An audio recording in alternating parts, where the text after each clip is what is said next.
to a special Panic Fest edition of My Neighbors Are Dead. I'm your host, Adam Peacock, and we're all familiar with the big names of horror. Freddy, Jason, Momo, the Missouri Monster. But who we're not familiar with are the ones just outside the terror, the ones who didn't get to tell their tales, and that's what we do on this show. We take a horror story that most of us are familiar with and break it down through the eyes of someone that we haven't heard from yet and may never hear from again. That could be a less famous patient of Dr. Loomis, the chainsaw repair shop owner in rural Texas, or this week, a Bridgton, Maine land developer who some of you may be able to guess is from the Stephen King movie The Mist and the story The Mist. So without further ado, let's welcome Bridgton, Maine land developer Pal Pockets. Pal, how are you? First of all, it's a misnomer. I'm not necessarily from Bridgton in the sense that I wasn't born there. And where were you born? Right.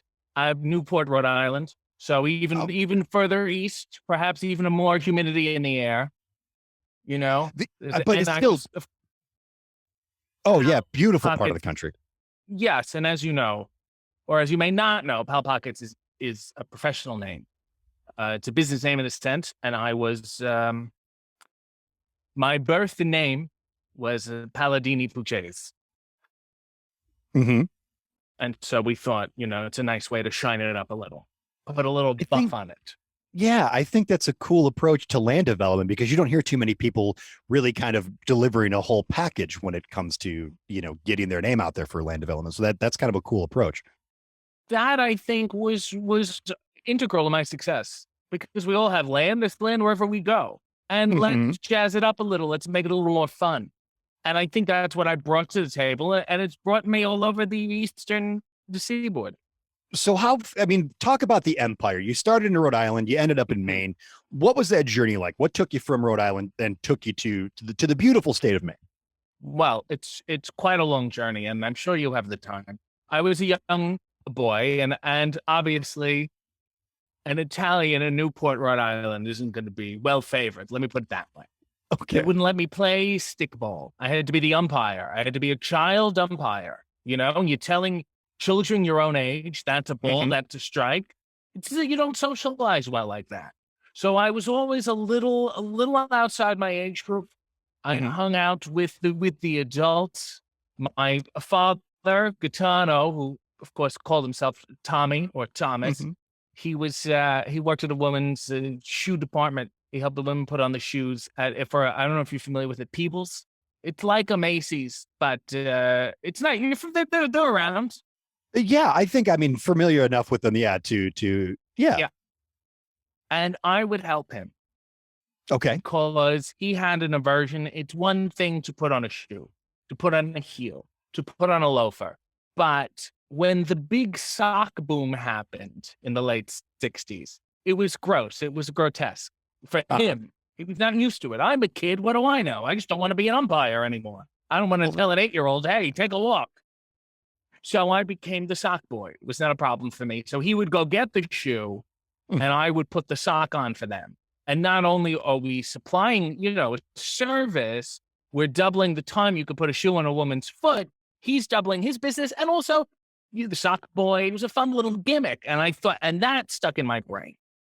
Yeah. That made me go, people want more than just, they're not here for shoes. They're here for a little routine.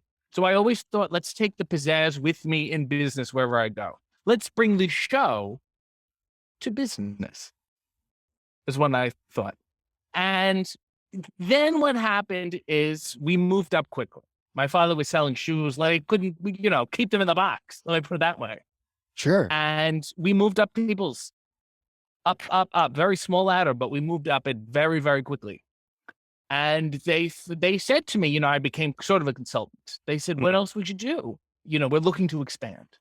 And I said, well, let's do it at a bunch of different places. Peoples. And they said, we have trouble getting people into the stores. And I said, well, let's do, in the casino days, they would call it a feeder. You have an act there, like who I want to say Donna Summer, but I'm not going to say Donna Summer. I'll say someone else. A Lou Rawls, perhaps. You have him at the casino. Technically, it's a loss. You're not making your money back necessarily on Lou Rawls, but people are coming there, they're gambling, the casino makes money. So I thought, let's bring that casino-like system to Peoples, and let's go to areas that have a gimmick. Yeah. So you're. Yeah. Yes. Do you have any questions? Because I've been Well, talking no, it's just nonstop here. no. And pal, I'm so happy that you are. It just seems like you were introduced to life so quickly as an 8-year-old. It feels like you were being introduced to. Pal is my name. Yeah. I didn't, because we're not there yet. You know what I'm saying? No. I'm sorry. You're right. Pal Pockets. Yes, we're not pals. We're not buddies yet. But I'm hoping by the end of this that we will be. Let's see. Do you feel as if you were maybe robbed a little bit of your childhood? It seems you were in baseball being discriminated against as an Italian American. It's just terrible being forced to be the umpire. Nobody wants to do that. And you're a young man. Like, it seems like this wasn't that long ago. So it's terrible to think that kind of thing still exists. And then being introduced to. You come out of the womb, and then a couple of years later, you're dusting off home plate. That's not a fun thing to do for a child. Not at all. It seems terrible. Yeah. And do you feel, how did that, do you feel like maybe you were robbed a little bit of a childhood? I do. I mean, it's certainly the reason I changed my name. To Pal Pockets. To Pal Pockets. And I thought, well, I didn't get the childhood I wanted, the play I should have gotten in the first 8 to 10 years of my life. Mm-hmm. I said, let's take the little chunks of that I didn't get, let's spread it out throughout the world and throughout the land. And in many ways, to Johnny Appleseed fun. Yeah. If I cannot make it for myself, let me sow it for others to reap. Does that make sense? It does. In Pal Pockets, I have to admit, I really admire that, because I think that speaks to your strength of character. And I don't know that I could have done that. That's a very strong thing to do. Thank you. It was big of me, I think. And I think that's what the people saw. Yeah. In terms of making me a consultant, and in terms of letting me expand. I wouldn't say it's a franchise, but they're a sprawling company. And before we go any further, I do have to legally state that I am no longer affiliated with the People's Organization. You have to legally say that. Yeah. I just wanted to get that. And maybe if your editors or whatever can put it up front, that would be great. Or if there's a runner or something, but yeah. No, we don't want to. The People's People, please. Yeah. No lawsuits, no lawyers, no nothing like that. But I guess that does bring me to a question of, you're kind of skyrocketing up the People's ladder, like you said. You're dressing women's feet. The big sock boom of the 60s is happening. I'm a people person. How does the relationship with People's get you to land development? Was it was it a good departure, or was it not? Or does that lead to why you legally can't say it? Well, I was developing, I would seek out land for them. And I said, how about here? The first place I think was, I believe, Keene, New Hampshire. Beautiful. Yeah. They had, I think there was a fish, they had a koi thing there. And I said, let's do it there. People will come for the koi, and then, I'll get some shoots. And we did it there. It was successful beyond our wildest dreams. And sometimes people still come up to me and they say, hey, are you going back to Peoplestown? Because for a while they called Keene, the local newspaper called the Peoplestown. So you have they couldn't get enough of it. So you seem to have just you have a knack for business. And it also seems like you had a knack for being an umpire as well, too. Telling 8-year-olds to take a walk, balls and strikes. Seems like whatever you kind of get involved in, you're good at. Well, the thing is, when you're making deals and you're negotiating prices and you say, this is a, pile of dirt, you would use the gestures of an umpire. Oh, sure. Everyone, respects it. And if you're ready to walk, you're ready to walk on a deal, because you shouldn't enter a deal if you're not ready to walk. That's how you get the upper hand. But that's how I would give them the wind up, and I would say, I'm out of here. And they would go, okay, we'll give you the price you want. So I had a knack for getting land cheap, but also pairing the People's Department Store areas with certain gimmicks that were natural to that land. And I thought that was we're basically a roadside attraction. Mm-hmm. If you want to look at it that way. We're not a department store, because Sears, you're going to see a Sears anywhere. I worked at Sears. Yeah, I get it. Exactly. And I can tell. And when you go to a People's, you're there for good, reasonably priced clothing and a good time. I was the good time part. That was all me. See, I can tell you with pretty certain here that there was no good times being had at Sears when people came in. No. And that's why they're in the shape they're in. And that's why People's is thriving. whether I'm affiliated with them anymore or not. So again, you're kind of in the fast lane here. You're being fast tracked. You're still a kid, I'm guessing, when all of this is happening. Yes, maybe not eight, but you're still. It's about 11 to 14, let's say. But things are happening. Get this kid every fast. Yeah. Yeah. Oh yeah. I'm an adult at this point. Take out a mortgage at 13 and then tell me how to live your life. So you're literally, not to sound too cliche and corny here, pal, but you're literally playing hardball with these people. You're making land deals. I'm out of here. I'm going to walk. That's good. I'm playing hardball. Well, I mean, we played stickball when I was a kid. So I don't know if it works. I'm sticking it to them. You are sticking it to them. Sticking it to the man or something. I like that. That's good, because the man should be getting it stuck to him. Yeah. Yeah, and I'm not striking out. That's one I could use. I'm not striking out. Definitely. You're in the middle of a perfect game. Yeah. And plus, with the name, when you change your name like that, then you make these signs, then there's brochures, advertising, business cards. I'll keep you in my back pocket. That was a thing we were going on, a pocket full of land. It was a whole thing, but the people's people could not get enough. This sounds like, I don't know if you've ever heard the story of when Paul McCartney was a kid. He saw a guitar hanging in a shop window, and he just sort of knew that's going to be my life. That's my future. And that kind of seems like what's going on here. You see this thing and you're like, it just makes sense.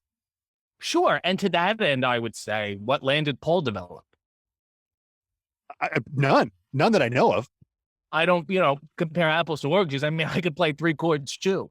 But what land did Paul McCartney develop? And I think that's where we're finding, certainly my sweet spot, especially after Keane. And that was like, both, they were in love, and we were going all over the East there. Mm-hmm. I was just open. I would find a land, give them a gimmick, and then let's go. If it was a town and they had, a little hill, and the hill was very big. And I was like, perfect. We'll call it the Hill Peoples. And they loved it. It was fantastic. Yeah. So you're planting gimmicks all across the East Coast. You're making your way through. Let's get to Bridgton, Maine. And let's talk about the mist incident. So I don't know how much you were, again, legally allowed to say, or how much you want to say, because that was pretty horrible. It had nothing to do with me. I got a hot tip about a thing called the Arrowhead Project. Mm-hmm. And I thought, okay. I thought it was going to be like the Arrowhead Pond, like in Anaheim. I thought they were going to put a little fake lake there, go trout fishing, do a whole thing. And I said, I'm in. What better place to open a People's? We could sell just slickers and things. Those are an excellent idea. So I say, next project, because there's so many People's everywhere, we're running out of room. So now here I am in Maine. And I said, Bridgton, Maine. Let's go. Show me the Arrowhead Project. The military's involved. And I said, okay, big deal. Big deal, big whoop.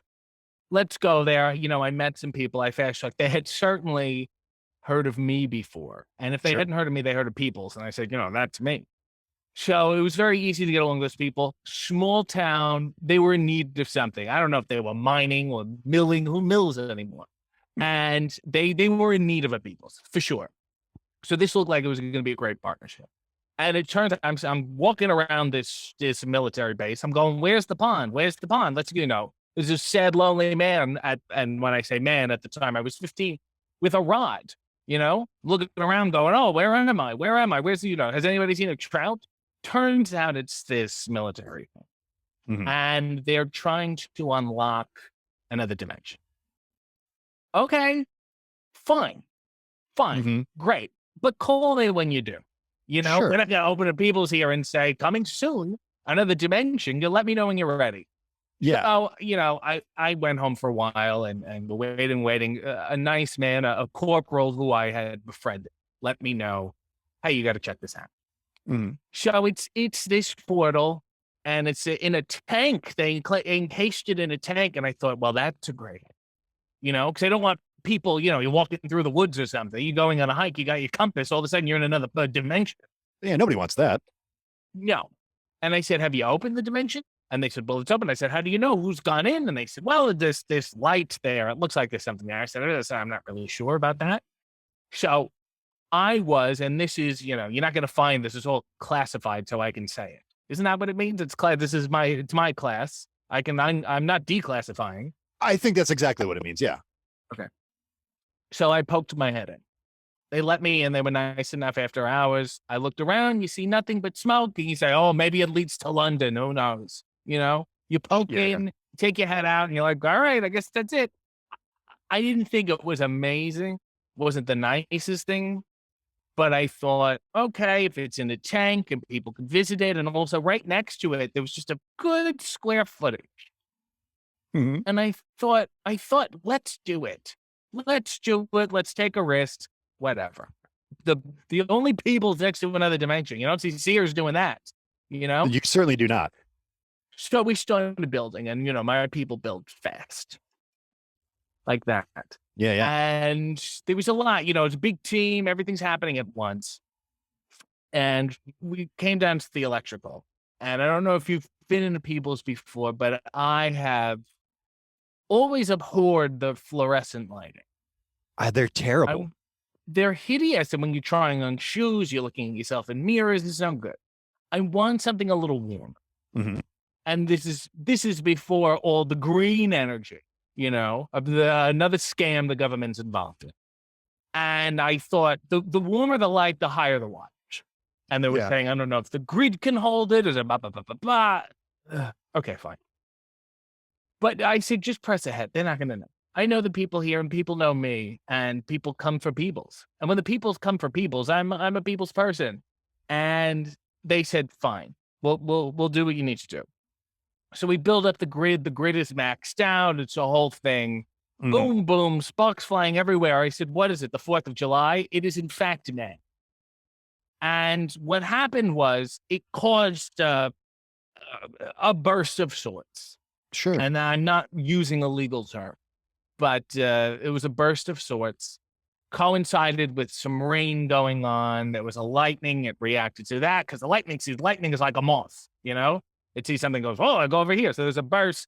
The lightning goes down. The lightning, thank God, misses the peoples. Otherwise, Thank God. my career is, kaput. Yeah. It hit the tank that was encasing the other dimension. Okay. So Not good. Not good at all. Well, hear me out. Okay. The tank cracks, the dimension is open, things start pouring out, okay? Along with this creeping, crawling mist, which I thought was fun. I thought maybe we could do a Sherlock Holmes thing. That's fun. It would be great, right? And there's boats there. Maybe it becomes a whole gondola deal. Who knows? And you hear about, remember the mist? And the mist, the poor town, blah, blah, blah, blah, blah. I was there. Yeah. Okay. And outside of those people in that, I'm not even going to call it a supermarket. It was a grocery store. And I mean that in the loosest sense of the word. Yeah. Those people were in hysterics. And notwithstanding them, we had a good time. Okay. It was the mist. You had fun. You bump into people. You say, hey, who the hell are you? You have a friend. You go dancing. You go back. I was subletting a condo at the time in the area. I go in there. I had a nap. I had friends over. Mist party. We were missing each other. Hey, I just missed you. It was a big popular catchphrase. We had a ball. Okay. Yeah. So let me get that out of the way. Everything's just a big horror show. And then these creatures start appearing. Mm-hmm. And at first I saw it was like an octopus thing with little mouths on it, on the tentacles, which I thought, well, that's kind of cute. It's unique. Do something there. You grab it, put a little lipstick on the mouth or something, all of a sudden you have I don't know, a ventriloquist act or something. My mind is always working. Yeah. And who else were there? There was like a buzzards thing. It was like a big dragonfly scorpion thing, a scorpion with wings. I thought, that's outstanding. Yeah. And as soon as these things started coming together, I said, hey, let's roll with this. Not only do we have the mist, I think that would be fun. Going into a Peebles, there's nothing but mist. And, you give us $40, you can grab any pair of shoes that you want. I think it would have been a fun game. But then I saw these creatures and I thought, gee, what if we capture them? You know, what if we put them in the store, sort of like a rainforest cat's head? Who, let me also take a moment and say, idolized them. Incredible business Really? model. Up and Okay. down. A talking tree? An Yeah. animatronic talking tree? Sure, I'll pay $40 for a margarita at that rate. It does feel like you're in the outstanding. rainforest when you're eating dinner there. It does feel like that. Exactly. Because sometimes when I have a salad, I go, gee, this is great. I wish it was more human. Yeah. So anyway, this is on my brain. And I thought, you know, at the time, and this was the beginning of, oh, we can't have circuses anymore because they're bad to the animals. You know, Yeah. oh, we can't, these whales, we're hurting these whales, even though they can do these tricks. I don't know what else they're good for. And I thought to myself, these creatures are hideous, disgusting. We haven't categorized them yet. I certainly wouldn't say they're human. They're from another dimension. Yeah. If we capture them, we can do whatever the hell we want to. You know, who the hell is going to humanize, you know, an octopus with teeth on its tentacles? It was ludicrous. There was like a pterodactyl. There was this spider-like thing, a big gray spider-like thing, and it had like this human Buscemi-like face on it. It was horrible. It was like, the hell are we going to do with this? Are you going to tell me, oh, save the Buscemi spiders? I don't think so. He's a great actor, but I don't need spiders that look like him, you know? He's a great actor. I'm sure his career would have been done. We would have put him out of business. That's for sure. He would have had to grow with another couple sets of legs to compete with what I was playing. I like your approach because I think new animals should be like sunken treasure. The first person to find it can do whatever they want to it. You know, exactly. That's do what whatever Columbus did. That's exactly what Columbus did. Yep, absolutely, absolutely. And I'll tell you something: if Columbus was alive today, he'd say, "Hey, take me to People's, and then I'm going to eat at the Rainforest Cafe." That's the kind of guy he was. Another proud Italian American who overcame the odds. Yep. And if I was wearing a hat, it would be off to him. And so there's these creatures, and then I saw this mammoth, this monstrosity, and had 6 legs, but like long, dry-kneed elephant legs. Mm-hmm. You know what I'm talking about? Yeah, which is gross. weird because it's so moist in Bridgton. Yeah. You know, I haven't had cracked skin, and I can't tell you when. Oh, and that's then nice. it had I get it all the time. Big waving things. It was so high. It was so high that you couldn't even see the top of it. You don't know where the face was. You know anything. Was there a Buscemi up there? Who knows? And I thought, well, this would be really the centerpiece. If we could capture this thing and make it sort of like a structure over the Peebles, you know, and that way when it rains, it wouldn't even rain on the Peebles. And we'd save money there too. And I thought, oh my God. And we were so excited.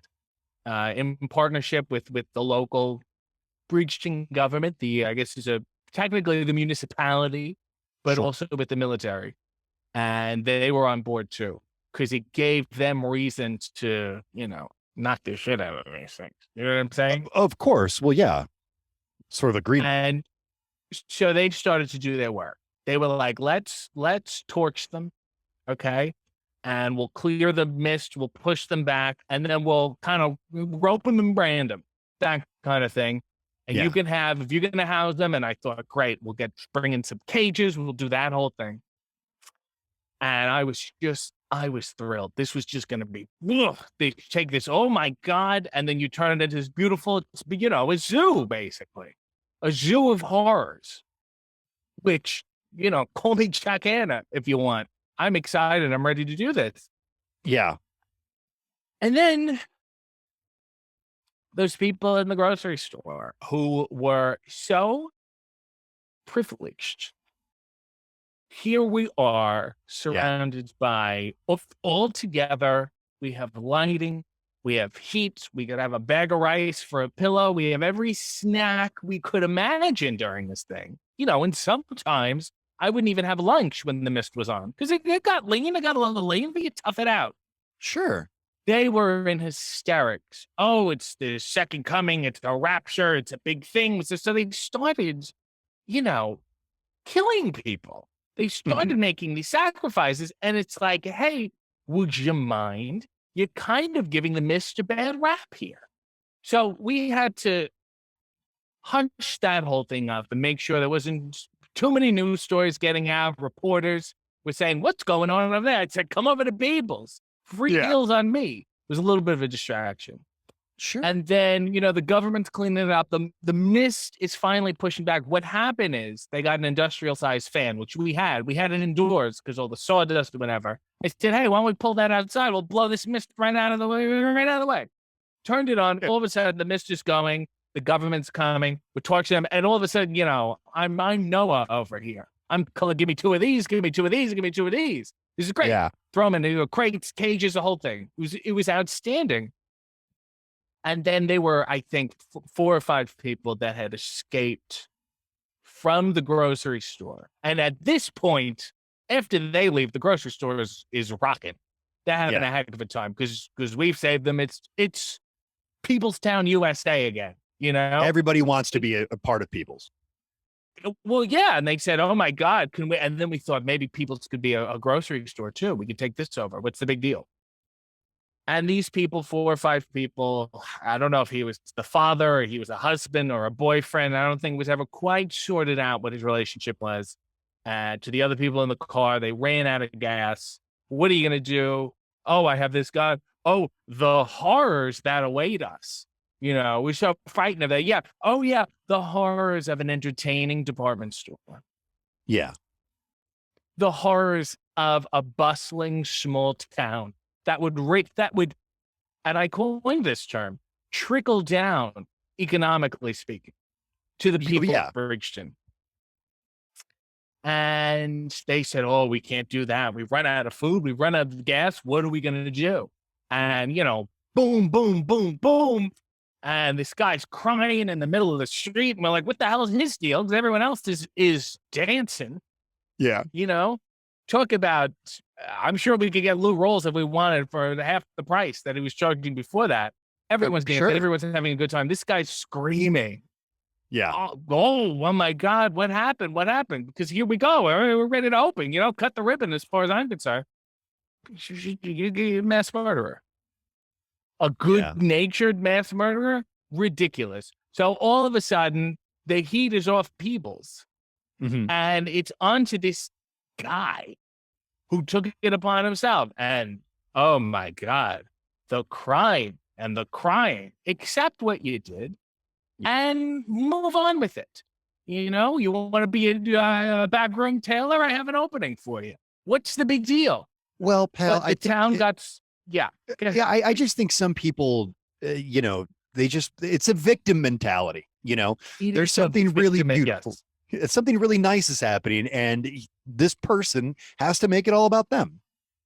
It's all about him and the people he killed. Yeah. Oh my. Gee, and I mean, what's his mentality? Gee, I'm so glad I killed you now, as opposed to you having to die later. Gee, thanks. It seems really selfish. Yeah, and you know what? And I've seen interviews with him since, because of course the press had a field day and they wanted him everywhere. I can only these poor people, I love them and I'm so sorry and blah blah blah blah blah. Not 1 ounce of remorse for the peoples that didn't open. Not 1 ounce of remorse for the land that is going unused now. I don't know what's there. A Fuddruckers for all I know. Terrible. And they just say a few words. And you don't have, you don't have to write me a letter. You don't have to see me man to man because I give you the what for. I'd throw a couple strikes your way, you know? But just a little, hey, sorry about my hasty killings. Quite frankly. I mean, he resorted to, I'm going to kill my children very quickly, from what I understand. Yeah. It was just boom, boom. And they were not eyewitnesses because of the mist, but they were ear witnesses. And they think that someone in the car yelled, hey, wait. But it was too late. That's so sad. That's tragic, pal. That's tragic. Yeah, it's tragic. And that was a crack in Bridgton, quite frankly, that how do I say this? That shook the very foundation on Sure. which Peebles was built upon. So where does that leave the store after this, very selfish act that this person committed? It's really kind of, you said that the people weren't really excited about the Peebles anymore. So what happened to the store? I mean, where does it stand now, or is it kind of dead in the water? Well, we had a lot of inventory because things were moving so fast. Mhm. And I didn't know what to do with it all. It was a little bit of like I thought, a little bit of a fire sale, a little bit of a liquidation. What if we had another storm kind of thing?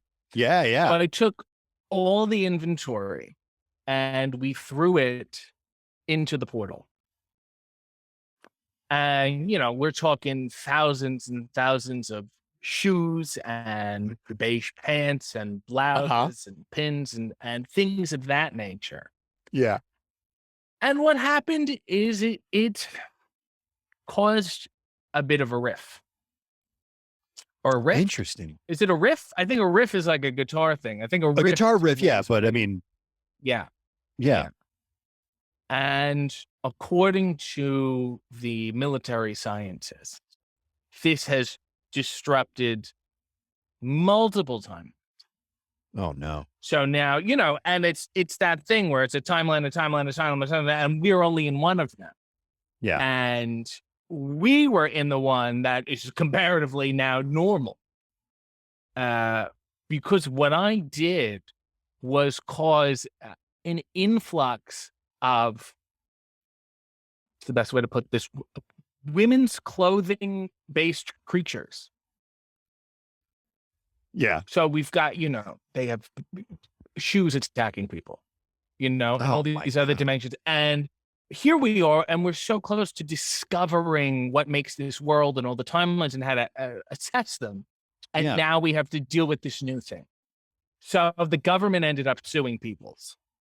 And who is the face? Who's the people person? The people guy? Who's 15-year-old Pal Pockets?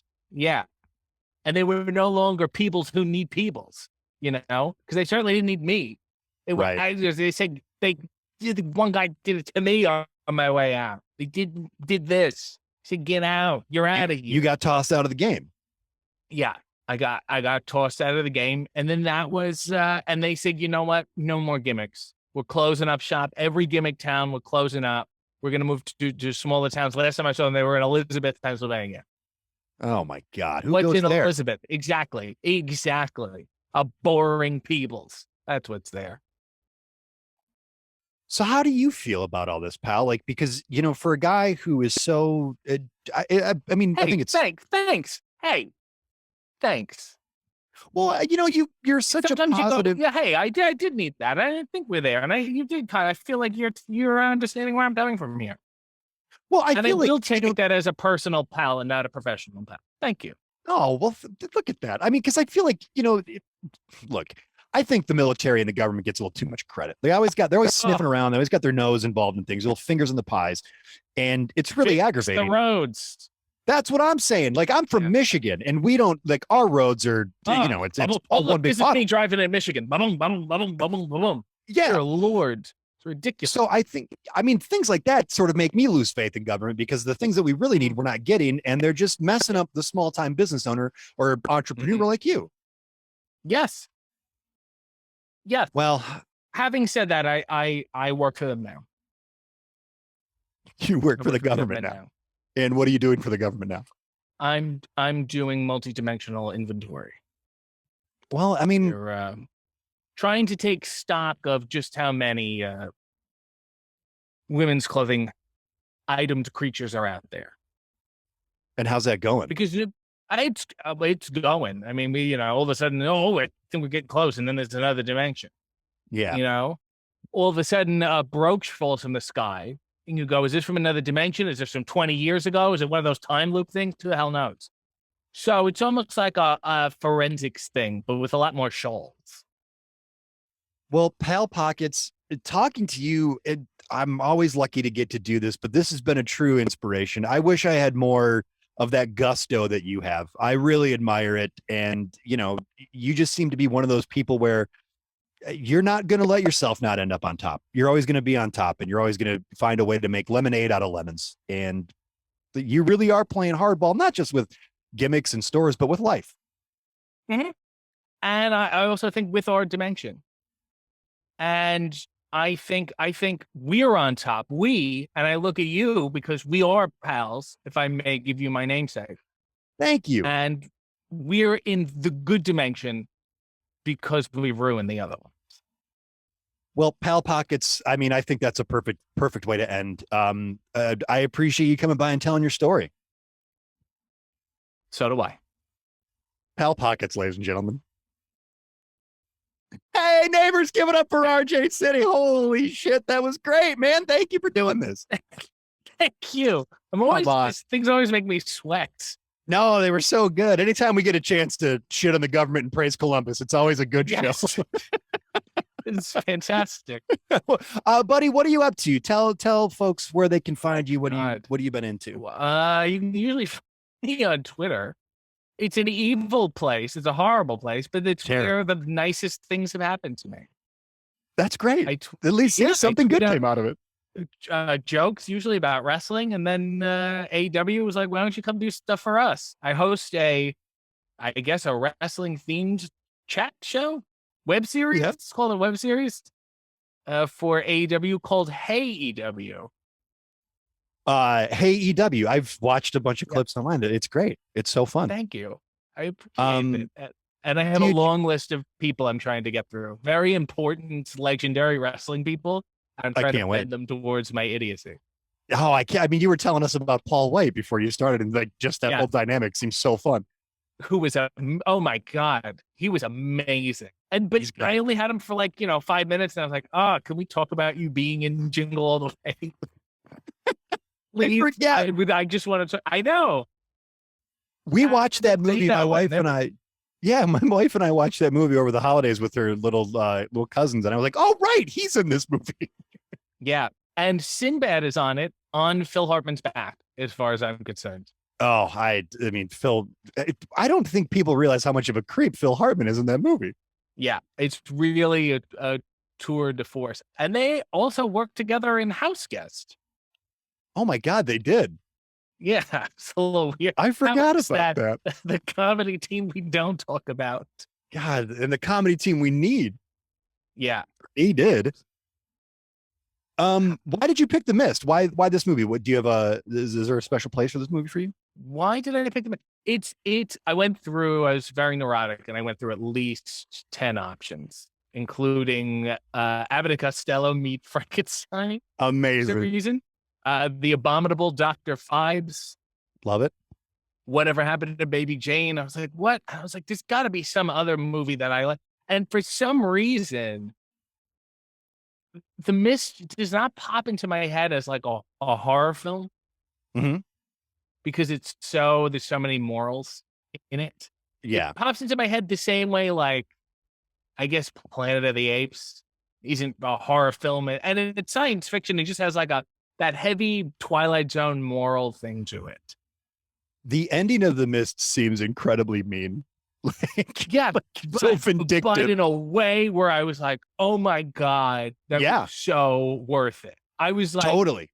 This was like the best thing. Because I saw it maybe when it first came out. Because anything where it's like, oh my God, a bunch of weird shit's going to come out. Yeah. They hooked me. Talk about a real hook. It's like, there's a mist and weird things are going on. Totally. Like, sold like a bunch of creatures that you guys made up. Yeah. I'm interested.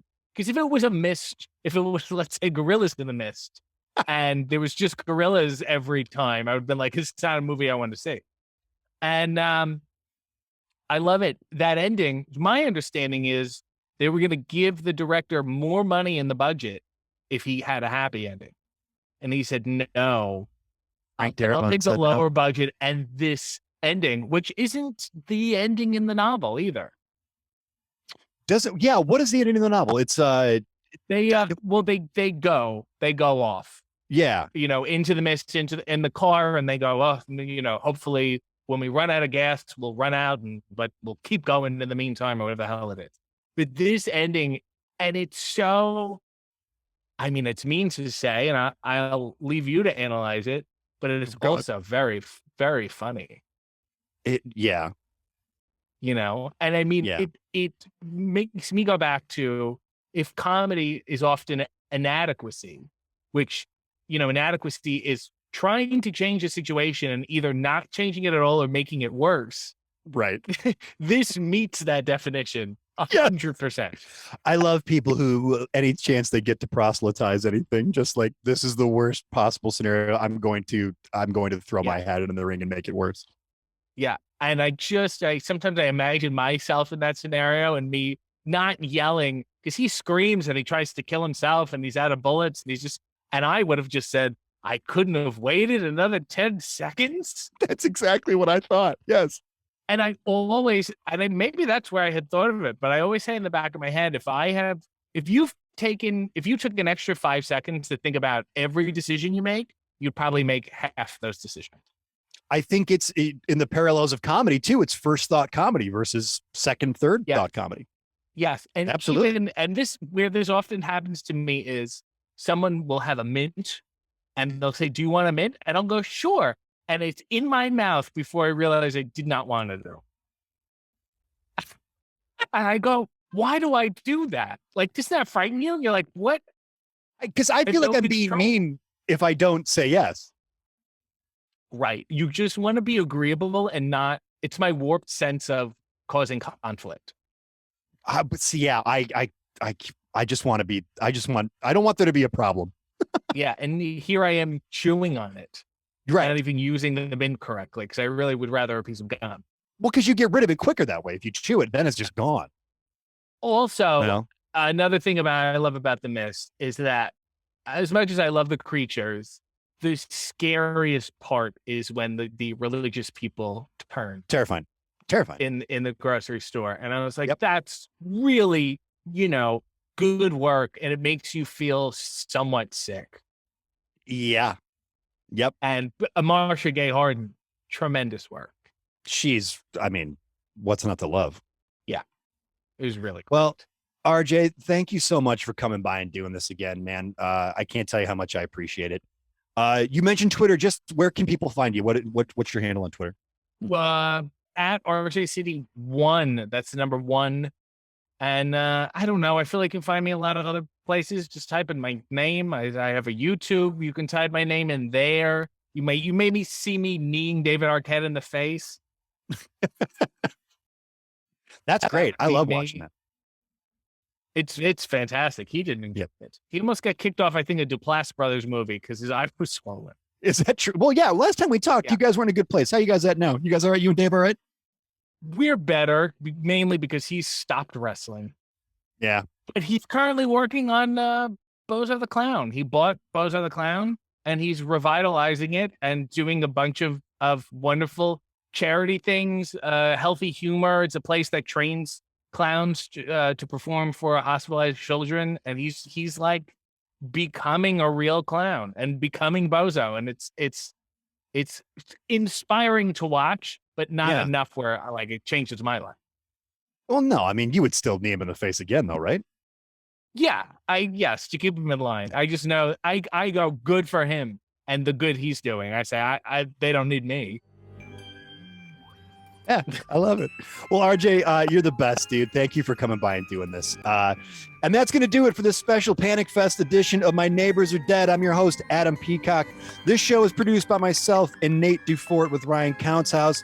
Our original music was composed by Jesse Case and additional music by our buddy Dane Halverson. A big thank you to everyone here at Panic Fest.